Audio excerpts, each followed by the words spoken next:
যারা বলবে যে আল্লাহ আমাদের রব, এরপর 5 ওয়াক্ত নামাজ পড়ে এটাকে সাক্ষ্য দিবে, প্রত্যেকেই অন্যায় কাজ থেকে নিজেকে বিরত রাখার সর্বোচ্চ চেষ্টা করবে। কোন অন্যায় লিপ্ত হলে সঙ্গে সঙ্গে ক্ষমা চেয়ে অনুতপ্ত হয়ে সে অন্যায় থেকে ফিরে আসবে, আর বেশি বেশি আল্লাহর প্রশংসা করবে, বেশি বেশি নিজের প্রতি যে অনুগ্রহ তার স্বীকৃতি দিবে, আল্লাহ যে অনুগ্রহ করেছে। পিতা মাতা আত্মীয় স্বজন সব দিকে খেয়াল রাখবে।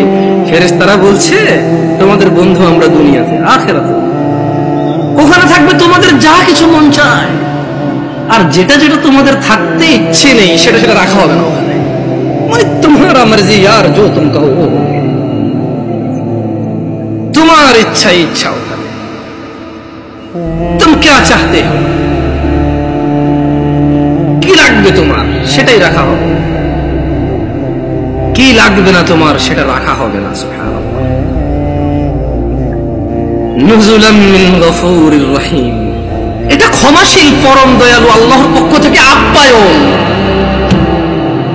মানে একজন মানুষ জান্নাতে গেলে তার যা মন চাইবে তাই সে পাবে, আর যা মন চাইবে না তা ওখানে উপস্থিতি থাকবে না।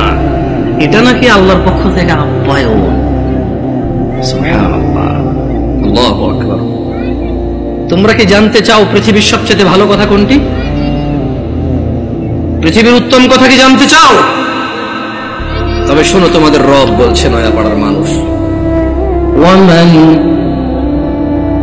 ومن أحسن قولا ممن دعا إلى الله وعمل صالحا وقال إنني من المسلمين।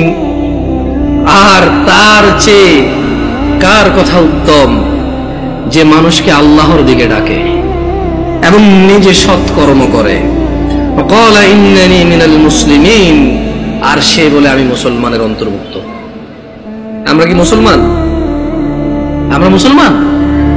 আলহামদুলিল্লাহ, আলহামদুলিল্লাহ। হ্যাঁ, আমরা মুসলমান। যদি ফজরের নামাজ না পড়ে মুসলমান থাকা যায় তখন আমরা মুসলমান। যদি শুক্রবারে 8 দিনে 2 রাকাত নামাজ পড়ে থাকা যায় তাহলে আমরা মুসলমান। দিনে 17 রাকাত, সপ্তাহে 5-7-35 ওয়াক্ত পড়ে যদি মুসলিম হতে হয় আমরা ওই মুসলমান না।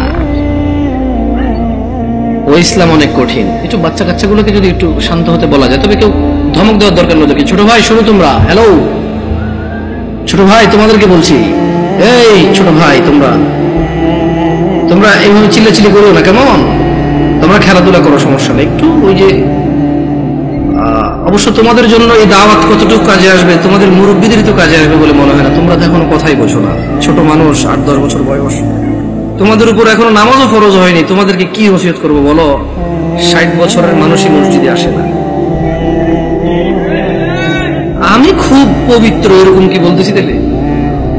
না, বলবে যে উনি তো এমন ভাবে কথা বলতেছে মনে হয় জান্নাতের সার্টিফিকেট নিয়ে আসছে। না, আমাকে এখানে আপনারা নিয়ে আসছেন কথা বলার জন্য। আর আমার কথা বলার আন্দাজ হচ্ছে যে সামনে যারা আছে তাদেরকে নিয়ে কথা বলবো। এর মানে এই নয় যে আমি এখান থেকে বাইরে আছি, আমি নিজেকে সহযোগ করে কথা বলবো।